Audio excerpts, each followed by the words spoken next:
Boa noite a todos, que a graça e a paz do nosso Senhor Jesus Cristo permaneça com todos nós, com todos os nossos irmãos e irmãs que nos acompanham pela transmissão, que nós estejamos nas mãos de Deus e sensíveis à voz do Espírito Santo. Amém. Aqueles que puderem, vamos colocar de joelhos, vamos falar juntos.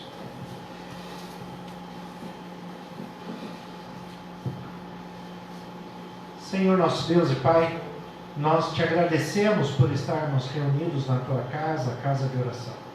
Te agradecemos pela tua paz, pela direção espiritual, pela maneira que o Senhor fala conosco. Te agradecemos porque o Senhor tem cuidado de nós e nos dirigido pelo teu Espírito Santo, segundo a tua vontade a cada dia em nossas vidas. Que o Senhor continue falando conosco. Que o Senhor nos abençoe, nos guarde, nos livre de todo mal, e que nós estejamos com a nossa mente, o nosso coração, os nossos ouvidos espirituais abertos para receber a tua palavra. Em nome de Jesus. Amém. Amém. Amém.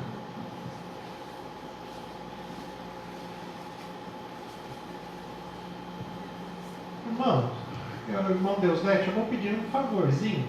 Desliga esse ar-condicionado aqui para mim, por favor. Pode desligar ele. Vou ficar um pouquinho mais quente hoje, não tem problema não. É só porque esse aí pode deixar se quiser, só desse lado aqui, né? É porque os nossos irmãos de casa, por causa do barulho do ar-condicionado, têm uma dificuldade, né, de ouvir, porque fica um ruído de fundo, né, e acaba incomodando. Que os motores desse lado aqui acabam incomodando, né? Bom, mas hoje nós temos um culto bastante especial, porque é o último culto do Jardim Brasilândia como grupo, e ele, a partir de sábado, muda de status e deixa de ser um grupo e passa a ser uma igreja administrativamente organizada. A gente tem que falar assim, porque se fala só igreja organizada, dá a entender que não era organizada antes, né? Não, mas o Jardim Brasilândia sempre foi uma igreja muito organizada, mesmo enquanto grupo, mas administrativamente ela passa a ser uma igreja organizada, com todas as funções e autonomia própria das igrejas com relação à administração interna e à dependência da associação. Não deixa de ser uma igreja unificada, assim como é toda a igreja adventista do sétimo dia. Unificada seguindo a palavra de Jesus em João 17. Em João 17, Jesus ora para que nós sejamos um, assim como Ele é com o Pai. Que nós todos sejamos um para que o mundo creia. Então, essa unificação mundial da igreja é muito importante e faz parte do pedido de Jesus em oração para a igreja dele aqui na terra. E nós temos o privilégio de observar a palavra de Deus dessa maneira e buscar servir ao reino de Deus com esta unidade, mesmo na sua diversidade. Porque, mesmo que nós somos unificados no propósito, na missão, no evangelismo, na palavra, com a busca da integridade, com a busca da verdade, mesmo assim, nós temos características diferenciadas da Igreja Adventista no Jardim Brasilândia, a Igreja Adventista Central de Dracena, a Igreja de Ouro Verde, de Pacaembu. Cada igreja tem a sua realidade e a sua particularidade. Mas enquanto doutrina, enquanto perspectiva cristã, enquanto evangelho, é uma igreja unificada no mundo, seguindo a palavra de Jesus. Então, nós somos muito gratos por isso. A igreja do Jardim Brasilândia vai continuar sendo uma igreja unificada, mas vai ter a sua autonomia administrativa, a partir de sábado, porque passa a ser igreja e deixa de ser grupo. Só uma questão administrativa. E é disso que nós vamos falar um pouco hoje, da importância da Igreja de Cristo, naquilo que faz parte da doutrina bíblica, a importância da Igreja de Cristo em dois aspectos. O aspecto da igreja enquanto templo instituído, enquanto casa de Deus, como nós assim costumamos a se referir ao prédio, mas também observando aquilo que Deus fala, que Deus não habita em templos feitos por mãos humanas. Então, apesar dele considerar o espaço, apesar de ser um espaço diferenciado, que merece o seu respeito, a sua reverência, nós temos que estar atentos de que a igreja não é um local qualquer. Ele não é uma extensão da nossa casa, não é um lugar para as pessoas de todas as idades virem fazer piquenique. É um lugar de respeito, é um lugar de reverência, é um lugar de amor, é um lugar de crescimento, um lugar de aprendizado.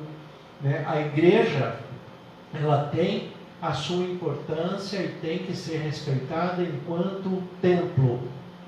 Mas o segundo aspecto da igreja, aproveitando a fala do próprio Deus em Cristo Jesus, Deus não habita em templos feitos por mãos humanas. Então Ele habita em nós, porque Ele nos criou. Foi Ele mesmo quem nos fez. E nós somos o templo vivo de Deus. Deus habita em nós pelo Espírito Santo, e desta maneira o próprio Jesus disse: eis que estarei convosco todos os dias, até quando? Até a consumação dos séculos. Estarei convosco todos os dias. E Jesus Cristo tem cumprido a sua promessa. Ele está conosco através da palavra, Ele está conosco através do Espírito Santo, Ele está conosco mediando as nossas orações no santuário celestial, Ele está conosco intercedendo por nós, Ele está conosco sendo nosso advogado supremo. E nós podemos descansar no Senhor, porque fomos reconciliados em Deus por Cristo Jesus. Agora, nós não podemos esquecer essas duas faces da importância da igreja enquanto templo, templo físico, humano, e da importância da igreja enquanto templo espiritual construído pelas mãos de Deus. Para esses dois textos, para estas duas reflexões, podem deixar suas Bíblias aí marcadas em primeiro, Primeiro nós vamos ver o texto de 2 Crônicas, o segundo livro de Crônicas, capítulo 7, a partir do versículo 11 em diante. 2 Crônicas, capítulo 7, do versículo 11 em diante. E se vocês quiserem já deixar o outro texto marcado também, vai ser Lucas, capítulo 10. Então, o primeiro texto está aqui, 2 Crônicas, capítulo 7, e o segundo texto que nós vamos usar é Lucas, capítulo 10. Se quiserem deixar marcado aí, podem deixar. Nós vamos tratar a respeito da importância da igreja. E aproveitando este momento em que o Jardim Brasilândia está deixando de ser um grupo, o que é um grupo? Para aqueles que nos acompanham e às vezes não têm essa intimidade com a Igreja Adventista do Sétimo Dia na sua relação administrativa, não está muito a par dessas questões. Um grupo é o início da igreja. A igreja, ela começa com um pequeno grupo, com um pequeno número de membros, de irmãos que se reúnem para estudar a palavra de Deus. Este grupo pequeno de pessoas, estudando a palavra de Deus, se fortalece, cresce, levam outras pessoas ao conhecimento da palavra de Deus, e este pequeno grupo, à medida que vai passando o tempo, ele vai crescendo em número. Este número que iniciou-se como um pequeno grupo, normalmente começa como um estudo bíblico na casa de alguém, né? Alguém que começa a estudar a Bíblia, então começa ali com 2 ou 3 pessoas, ou uma família um pouco maior, de 5, 6 pessoas, e ali se inicia um grupo. E este grupo ele vai crescendo e vai tomando forma, a forma de igreja, de pessoas que querem, acima de tudo, saber como amar a Deus sobre todas as coisas e o próximo como a si mesmo. Esse é o propósito do Evangelho. Amar a Deus sobre todas as coisas. O Shema Israel de Deuteronômio 6, versículos 4 e 5. Ouça, Israel, o Senhor nosso Deus é o único Senhor. Amarás, pois, o Senhor teu Deus de todo o teu coração, de toda a tua alma e com todas as tuas forças. Amar a Deus sobre todas as coisas. Isso é repetido na Bíblia a todo tempo. O amor a Deus. E Jesus vai falar a respeito disso de uma maneira prática e direta. O que é amor? Aquele que me ama, guarda os meus mandamentos. E aí se institui a Igreja de Cristo. Então, o grupo que começou no estudo bíblico, ele vai aumentando de número, e como ele era um pequeno grupo, ele passa a ser um grupo maior. Foi o que aconteceu com o Jardim Brasilândia, e acabou conseguindo um espaço, um salão para se reunir, e este grupo agora que tem um número de pessoas maior, tem autonomia financeira, tem liderança administrativa local da própria igreja. Então agora ele pode deixar de ser um grupo que é diretamente orientado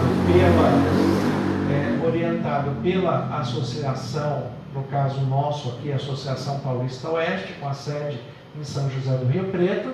Então ele passa a ter autonomia administrativa quando ele passa a ser igreja instituída.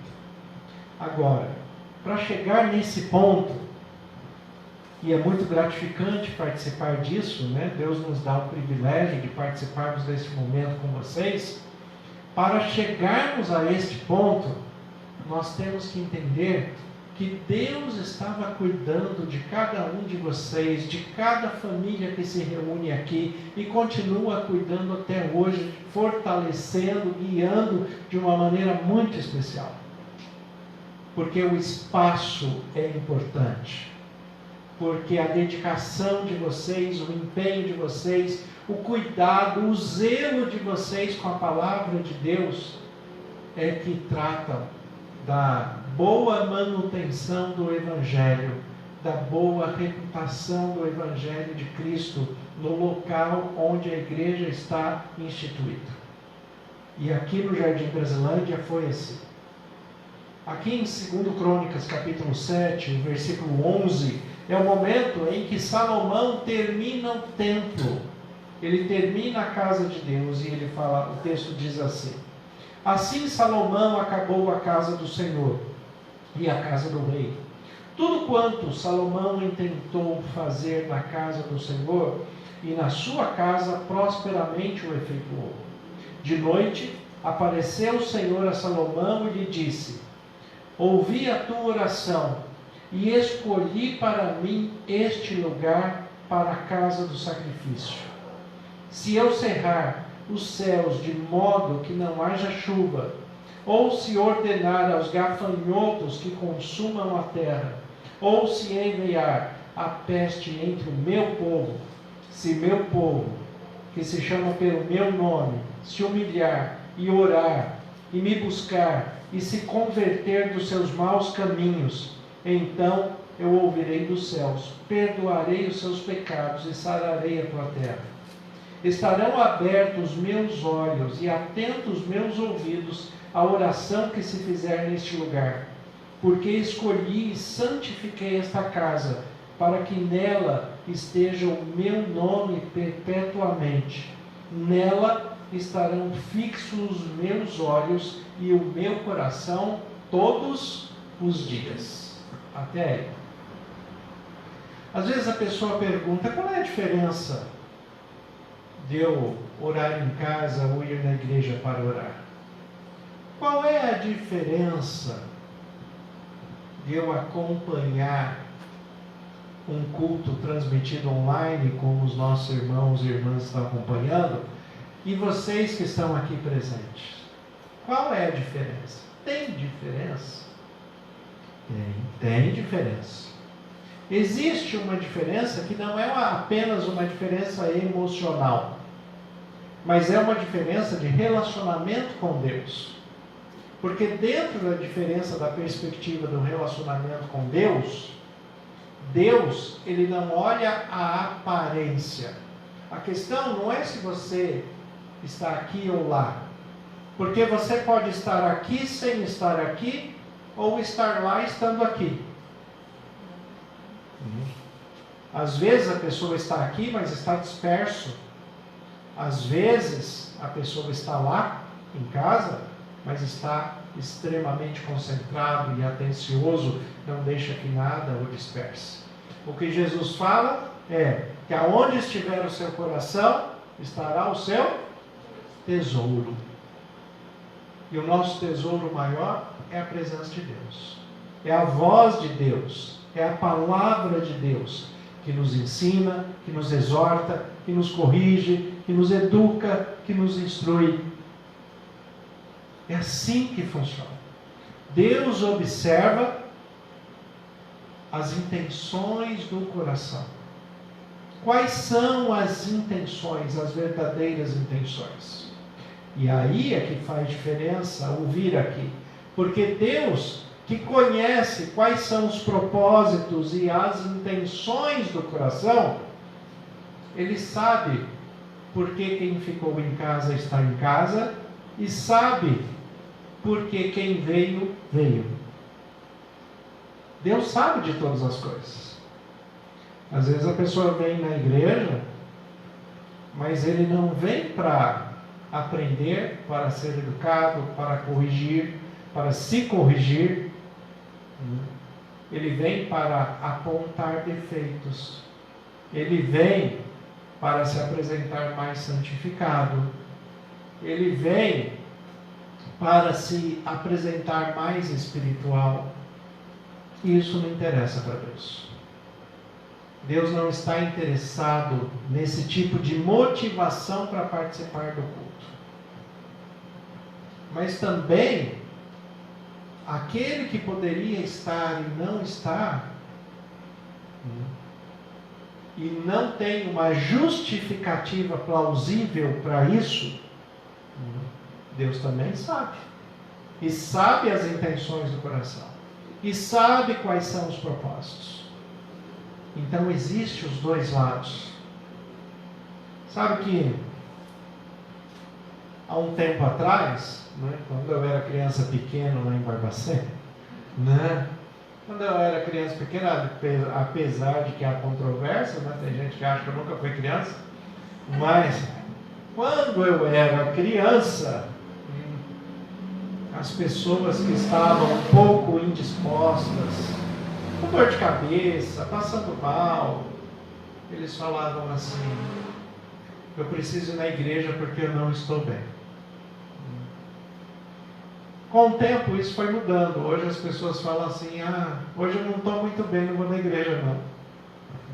Inverteu a situação. Por quê? Porque está invertendo-se o princípio da fé. E o princípio da fé é Deus que cuida de mim, é Deus que me fortalece, é Deus que cuida, é Deus que me dirige. Então eu preciso estar lá. Como eu sempre falo, e algumas pessoas têm dificuldade de compreender isso, igreja não é lugar de adoração. Igreja é lugar de conhecimento, de crescimento, de fortalecimento. De conhecer a palavra, os propósitos de Deus. A adoração envolve escolha. Você adorou a Deus quando você decidiu estar aqui. Você vai continuar adorando a Deus quando você sair daqui e colocar em prática o que você aprendeu. Você pode adorar a Deus em casa, no seu lar, vocês que estão acompanhando, não permitindo que nada dentro do seu lar disperse a sua atenção, para que o inimigo não roube a palavra que Deus quer falar com você. Adoração envolve escolha. E Deus espera que você o escolha a todo momento.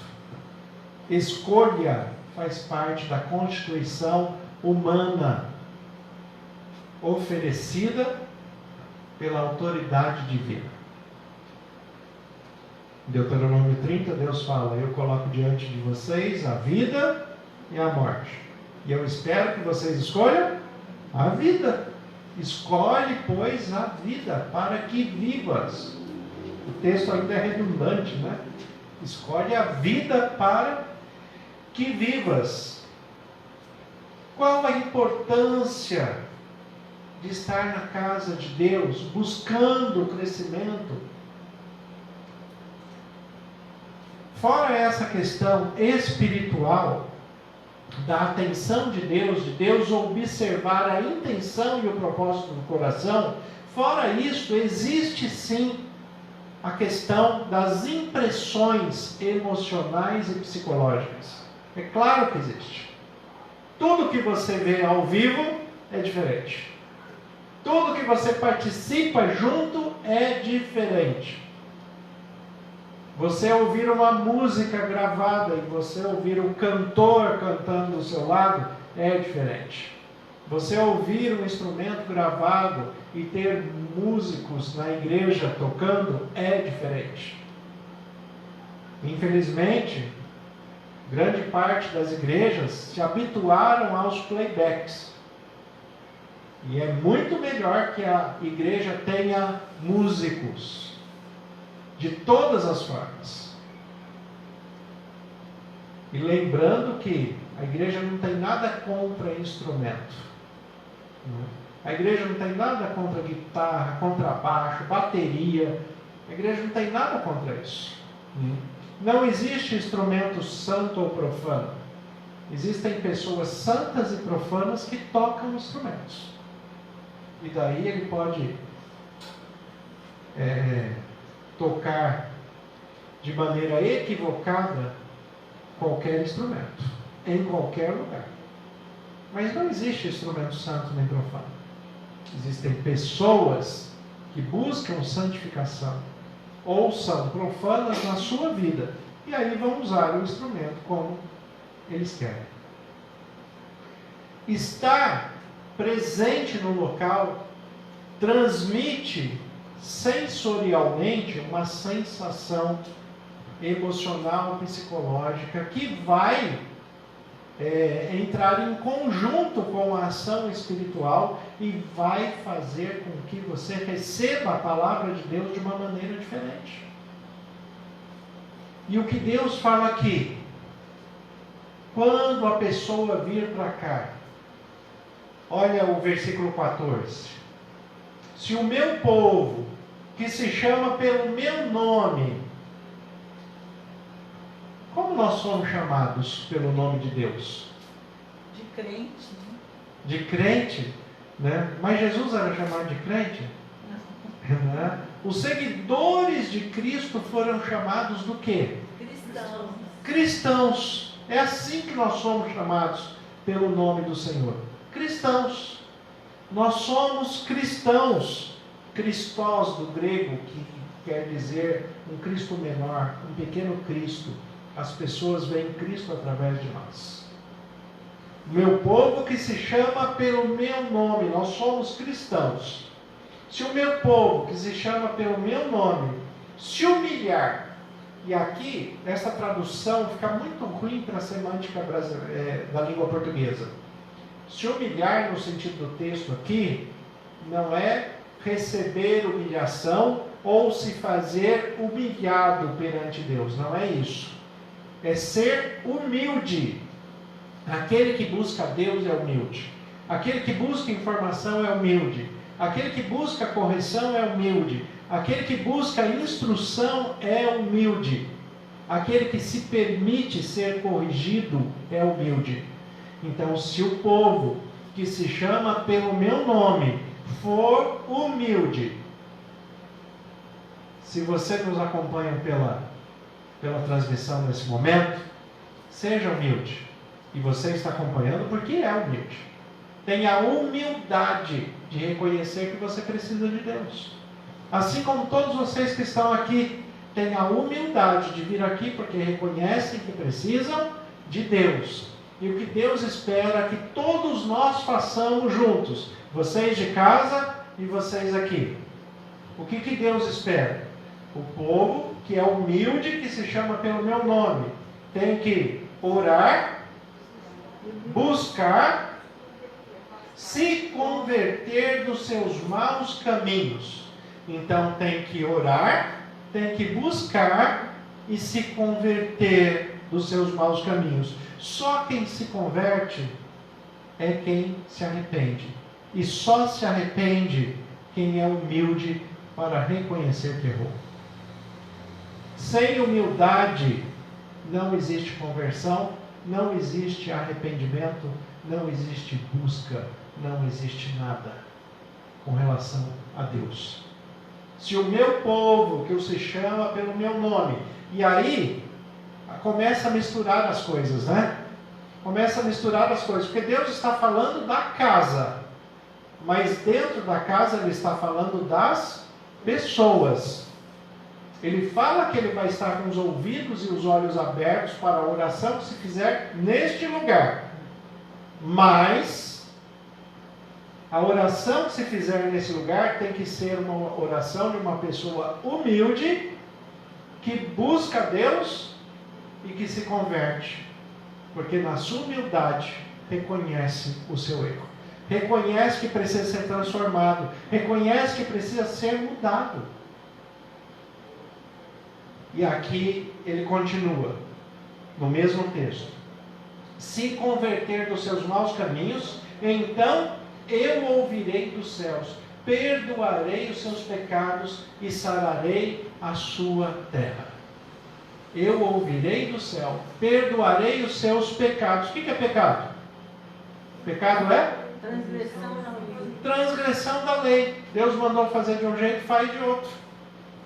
E para voltar a fazer certo, tem que ser humilde, tem que buscar, tem que se arrepender, tem que se converter. Converter é o quê? Como é que você faz uma conversão de um carro? Né? Mudar de rumo, mudar de rota. Converter é mudar de rumo. Se eu estou numa direção e vou fazer uma conversão, eu tenho que mudar de rumo, porque aquela direção está errada. E se eu não converter, eu vou continuar no erro. É exatamente essa ideia.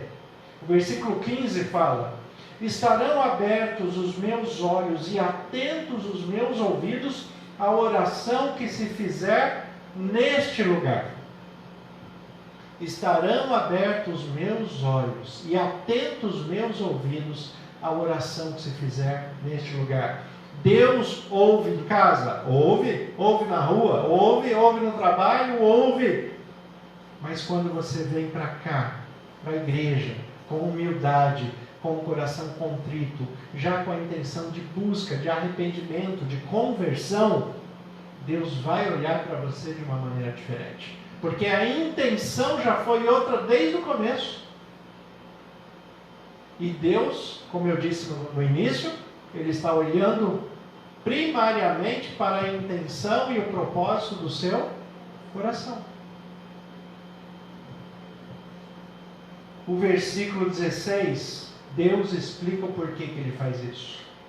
Porque escolhi e santifiquei esta casa, para que nela esteja o meu nome perpetuamente.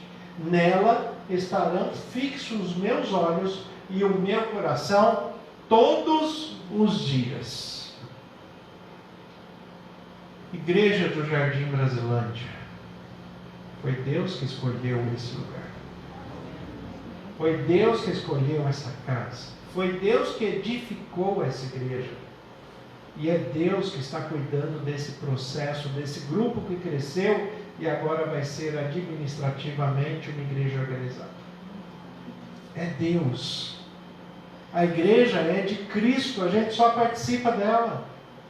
Somos apenas instrumentos e temos o privilégio de ser esses instrumentos nas mãos de Deus, para mostrar que vale a pena, para mostrar que vale a pena ser humilde, se converter, receber de Deus o melhor que Ele tem para cada um de nós, mostrar para todos que Deus tem ouvido a nossa oração e tem respondido através dos cuidados, através de oferecer conhecimento, através de nos dar sabedoria, discernimento, para que nós possamos vencer cada dia, porque Jesus nos avisou que os dias são maus. Que no mundo nós teríamos o quê? Aflições. Mas nós temos que ter bom ânimo, porque Ele venceu o mundo e assim como Ele, nele nós venceremos também. Como diz o apóstolo Paulo, andando de fé em fé, porque o justo viverá pela fé. E desta maneira, em Cristo Jesus, nós seremos mais que vencedores. Por que mais que vencedores? Vencedor já não estava bom? Estava bom já, né? Mas nós vamos ser mais que vencedores, porque a gente não vai vencer só aqui. Nós vamos vencer e chegar na Jerusalém Celestial. Nós vamos estar no santuário celestial que foi mostrado para Moisés. Já imaginou como que é isso lá? O daqui a gente já gostaria de ter visto. E olha que é um tempo bastante rudimentar, muito rústico em comparação à nossa época, mas a gente imagina que era algo maravilhoso. Esse templo de Salomão aqui deveria ser algo fantástico. E o santuário celestial? Como que não é? Nós vamos estar lá. E por estarmos lá, é que a palavra de Deus nos diz que nós seremos mais que vencedores. Porque não é só vencer aqui, mas é vencer aqui para estar lá. Este é o propósito. Por que eu escolhi, o versículo 16, porque escolhi e santifiquei esta casa, para que nela esteja o meu nome perpetuamente. Nela estarão fixos os meus olhos e o meu coração todos os dias. O coração de Deus está aqui. O coração de Deus está em você. Os olhos de Deus estão em nós. Os olhos de Deus estão olhando para vocês que estão em casa, para vocês que estão aqui, cada família que vocês representam. E enquanto vocês se conectam com Deus, o Espírito Santo vai traduzindo os seus desejos, os seus pedidos mais íntimos de oração e levando diante de Deus para a mediação de Jesus no santuário celestial. É um trabalho fantástico e incessante, ele não para nunca. É sempre assim. Mas a característica desse povo, a característica não é o templo bonito. A característica não é o templo com um ar-condicionado, com um banco almofadado. Isso facilita muito. O ar-condicionado na nossa região é uma necessidade de primeiro grau, né? Banco almofadado ajuda muito. Próximo sábado o culto vai começar às 9 horas da manhã, vai até 5 horas da tarde. Banco almofadado ajuda muito, né? Mas a questão não é essa. A questão é que foi Deus que escolheu este lugar. Foi Ele que santificou esta casa. E santificou como? Através de pessoas humildes, de pessoas que buscam a Deus, de pessoas que buscam integridade, que conhecem as suas limitações e as suas falhas e buscam a Deus em conversão para que sejam transformados pelo Espírito Santo. É isso que Deus quer. Deus não quer pessoas perfeitas, Ele quer pessoas humildes. O perfeito é arrogante. Primeiro que o perfeito não existe, né? Ele já é arrogante por achar que é perfeito. Mas Deus busca pessoas humildes. E dentro dessa humildade é que a gente vai para o segundo texto. Lucas capítulo 10.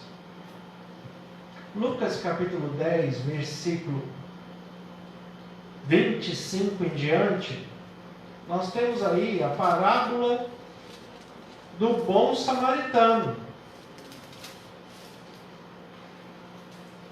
O curioso é que se vocês olharem um pouquinho antes, no capítulo 9, versículo 51, olha o que aconteceu aí. Capítulo 9, versículo 51 de Lucas fala, qual o título que está aí na Bíblia de vocês em cima? Os samaritanos não recebem Jesus. Isso aconteceu, isso aqui foi um fato. Samaritanos não recebem Jesus. Só que Jesus, quando vai usar de um exemplo, ele faz uma parábola apresentando como bom quem? O samaritano. Sabe o que isso mostra? Que ele não se ressente do mal. Que ele conhece as nossas limitações. Que ele sabe que muitas vezes nós ferimos porque também somos feridos. Ele não se ressente desse tipo de maldade, desse tipo de infantilidade. Porque não receber Jesus é infantilidade. Porque Jesus só quer ajudar. Ele só quer transformar. Ele só quer oferecer o melhor. No capítulo 10, versículo 25 fala: Eis que certo homem, intérprete da lei, se levantou com o intuito de pôr Jesus à prova e disse-lhe: Mestre, que farei para herdar a vida eterna? Então Jesus lhe perguntou: O que está escrito na lei? E como interpretas? A isto ele respondeu: Amarás o Senhor teu Deus de todo o teu coração, de toda a tua alma, de todas as tuas forças e de todo o teu entendimento, e amarás o teu próximo como a ti mesmo. Então Jesus lhe disse: Respondeste corretamente, faze isto e viverás. Ele, porém, querendo justificar-se, perguntou a Jesus: Quem é o meu próximo? E Jesus prosseguiu dizendo: Certo homem descia de Jerusalém para Jericó, e veio a cair nas mãos de salteadores, os quais, depois de tudo lhe roubarem e lhe causarem muitos ferimentos, retiraram-se, deixando-o semi-morto. Casualmente descia um sacerdote por aquele mesmo caminho, e vendo-o, passou de largo. Semelhantemente, um levita descia por aquele lugar, e vendo também passou de largo. Certo samaritano que seguia o seu caminho passou-lhe perto, e vendo, compadeceu-se dele, e chegando-se, pensou-lhe os ferimentos, aplicando-lhe óleo e vinho, e colocando-o sobre o seu próprio animal, levou-o para uma hospedaria e tratou dele. No dia seguinte, tirou 2 denários e os entregou ao hospedeiro, dizendo: cuida deste homem, e se alguma coisa gastares a mais, eu te indenizarei quando voltar. Qual destes 3 te parece ter sido o próximo do homem que caiu nas mãos dos salteadores? Respondeu-lhe o intérprete da lei: o que usou de misericórdia para com ele. Então lhe disse: vai e procede de igual modo. Quem é o meu próximo? No texto aqui, no capítulo 9, versículo 51, os samaritanos não recebem Jesus, por quê? Porque Jesus é judeu, e samaritanos e judeus não se davam, havia uma rixa entre eles, porque os samaritanos, apesar de ser da linhagem, né, de Abraão também, eles também são hebreus, mas eles acabaram mistificando a religiosidade deles, porque eles adotaram outros deuses também. Os samaritanos, apesar de serem basicamente monoteístas, mas ampliavam o culto para outras divindades também. Por isso, samaritanos e judeus não se davam, e Jesus era judeu. Agora, Jesus queria ensinar, queria corrigir, queria mostrar.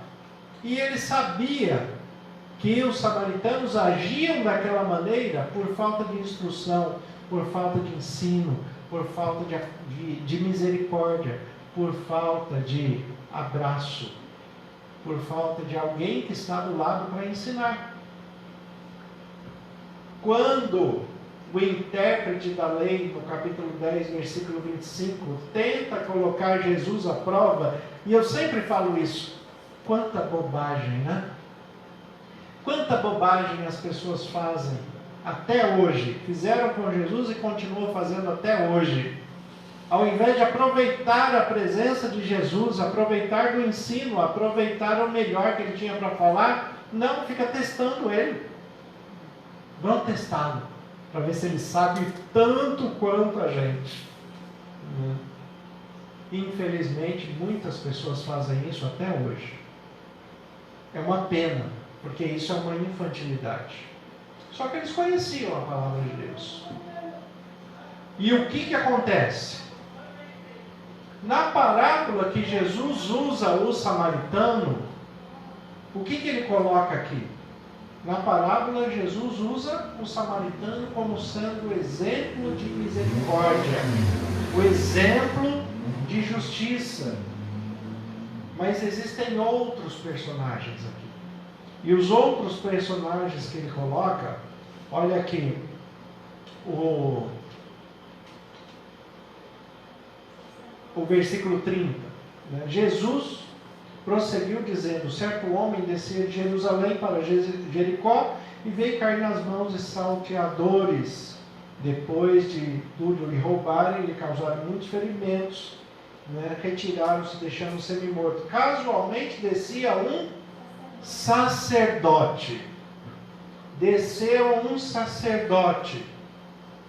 Depois desceu um levita. Depois do sacerdote e depois dos levitas veio um samaritano. E Jesus, é interessante que o título dessa parábola que é colocado na Bíblia é colocado o bom samaritano. Mas Jesus fala que esse samaritano foi bom? Não. Porque até Jesus mesmo, quando foi chamado de bom pelo jovem rico, o que ele falou? Não existe bom assim, não só que Deus. Só existe um bom e esse é Deus. Né? Jesus não chama o samaritano de bom, mas ele fala que o samaritano é misericordioso e se compadeceu daquele que estava ferido. O que Jesus está ensinando para esses intérpretes da lei e para todos nós hoje? O que é igreja? Um lugar de misericórdia. Misericórdia e compaixão. Misericórdia é a junção de duas palavras, miséria e cardia, né? É a impossibilidade do outro fazer algo por si mesmo move o meu coração, e daí eu faço por ele, porque ele não pode. Quando Deus tem misericórdia de nós, é porque a nossa miséria move o coração de Deus. Então Deus tem misericórdia. A nossa miséria move o coração de Deus. Deus quer que nós sejamos assim, que a miséria do nosso irmão, a incapacidade dele de fazer algo por si mesmo, mova o nosso coração para que nós possamos ajudá-lo também. Mas não só isso, ele quer que nós tenhamos compaixão. A palavra paixão quer dizer sofrimento, paixão de Cristo, sofrimento de Cristo. Quem está apaixonado vive sofrendo. Por isso tem que transformar a paixão em amor, porque senão vai sofrer o resto da vida. Né? Compaixão. Paixão é sofrimento. Compaixão, sofrer junto. Sofrer com outro. Sofrer junto. Compaixão. Jesus quer que nós soframos junto com aquele que sofre e ofereçamos misericórdia para ele. E quem é que faz isso aqui na parábola? O samaritano. Ele tem compaixão e é misericordioso. É só isso que Deus quer de nós.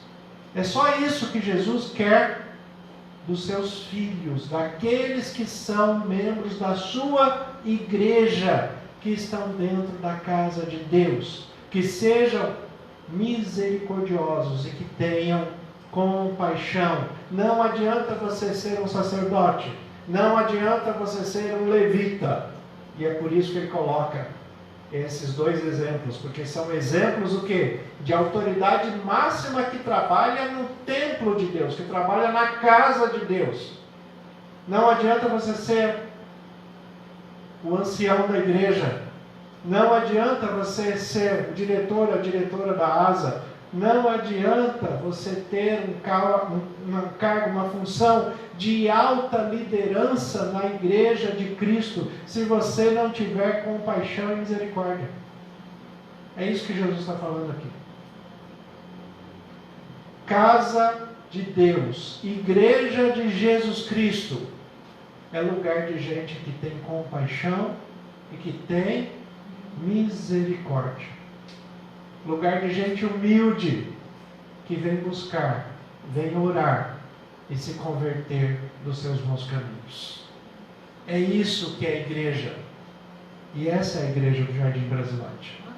E é esse grupo misericordioso, esse grupo de compaixão, é esse grupo de humildade, é esse grupo de amor a Deus sobre todas as coisas, é esse grupo que vai ser instituído igreja no sábado. Amém? Mas é Deus quem edifica. Foi Deus que escolheu esse lugar. E foi Deus que trouxe cada um de vocês aqui, confiando a vocês que vocês representem a Cristo neste lugar e nas suas vidas, onde quer que vocês estejam. Vocês são chamados pelo nome de Deus.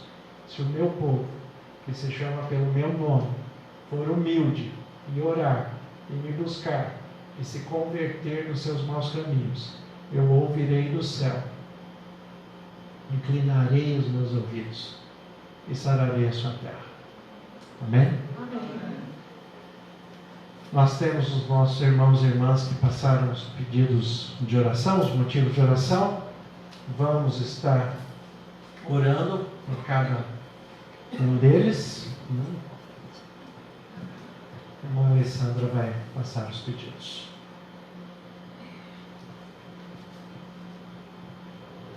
O irmão Luiz pede oração pelo Rodolfo e pela sua família. A Iracema agradece a Deus pela graça que ela recebeu, pela oração, pelas filhas e pelo genro que está com o caminhão quebrado na Bahia. E que Deus possa abençoar e livrar ela de todo o mal. O Rodolfo pede oração por ele e pela família. O Sidney pede oração por ele e também pela sua família. O irmão Luiz Melo, que a paz do nosso Senhor esteja com todos nós. Irmãos, hoje com alegria celebro uma bênção que Deus me proporcionou na minha casa, junto com minha família. Amém. A Jo pede oração pela programação de sábado, orar também pelo Rafael e pela Nilza. A Carmen agradece a Deus pela bênção da vida que proporcionou hoje para mim e família. Pede oração pelo Rafael e que esteja ao lado de sua esposa. A Maria José pede oração pelo seu esposo, porque ele deixou de fumar, vai voltar para a igreja e parou de trabalhar no sábado. E pede oração também pelas filhas. A Ruth pede oração pelos familiares, saúde dos netos e pela programação que teremos no sábado. O Marcos agradece as bênçãos e os cuidados de Deus, pede oração pela Priscila, a Júlia, pelo pai e pela mãe. A Kellen agradece a Deus todas as bênçãos recebidas, pede oração pela saúde da tia Rosinha de Panorama e a irmã Solange. Pelo Facebook, a irmã Lourdes Branco, que é a mãe do Rafael, ela agradece a Deus e também as orações dos irmãos e pelo restabelecimento do Rafael. O Gervásio pede oração pela família, também a viagem que irá fazer amanhã para São Paulo. E também orar, pela aquela irmã que eu coloquei as fotos, no WhatsApp, a irmã Nilza. Ela sofreu um acidente, de moto. Eu fui ver ela ontem. Ela assim tá bem, mas tá com muita dor, tá bastante inchada ainda, Mas graças a Deus que não fraturou nada. Mas ela tá bem e pediu que nós pudéssemos orar por ela. Esses são os pedidos. O irmão Rafael, graças a Deus, está melhorando, já foi tirado do soro, está tomando medicamento via oral, e já começou a se alimentar novamente, Então, Deus está cuidando e aquele que começou a boa obra há de completá-la até o final. Sábado, espero que ele esteja aqui, restabelecido, participando junto a Panelas, com a gente aqui, Mas Deus está cuidando de uma maneira muito especial, da irmã Lourdes também, que está em viagem. Deus continue cuidando. E da irmã Kelly, lá de Presidente Venceslau, e o irmão Luciano, lá de Limeira, Luciano e Lucas, vamos continuar orando por eles também. Deus sabe o que todos nós precisamos em cada momento. Vamos ficar em pé? Vamos falar com Deus e depois a gente encerra com o mesmo hino que nós começamos, 506. Vamos falar com Deus. Senhor nosso Deus e Pai, nós te agradecemos pela tua palavra que é viva e eficaz. Te agradecemos pelo privilégio que tivemos de colocar cada um desses pedidos de oração em tuas mãos, apresentando ao Senhor, sabendo que o Senhor tem estado com os olhos abertos e com os ouvidos inclinados para toda a oração que nós fazemos neste lugar. Amém. Te agradecemos, Senhor, pelo grupo no Jardim Brasilândia, que agora se torna igreja. Te agradecemos porque o Senhor escolheu este lugar, trouxe o seu povo para cá e tem, com humildade, transformado, dirigido, fortalecido, conduzido o teu povo para que a mensagem do Evangelho seja viva e eficaz através da vida deles. Pai, que o Senhor continue abençoando de maneira muito especial a todos os nossos irmãos e irmãs, as questões de saúde que sejam restabelecidos pelo Teu poder, o irmão Rafael que seja tocado pelas Tuas mãos, e nós, em nome de Jesus, repreendemos a enfermidade que ele está passando, assim como a irmã Kelly, que eles sejam tocados e curados pelo Teu poder. Expressamos o nosso desejo, sabendo da Tua soberania sobre cada situação. Que o Senhor esteja abençoando de modo muito especial cada irmão, cada irmã que está aqui presente, os que nos acompanham pela transmissão e cada família que eles representam. Que eles sintam e desfrutem da Tua presença, do Teu toque, da direção do Espírito Santo, e que Jesus Cristo se faça presente na vida de todos eles e de cada família que eles representam. Que o Teu amor infinito, que a graça salvadora e santificadora do nosso Senhor Jesus Cristo, a comunhão e as consolações do Espírito Santo esteja sobre cada irmão, sobre cada irmã e sobre toda a Tua igreja espalhada na terra. Amém. Nós te agradecemos e oramos em nome de Jesus. Amém. Amém.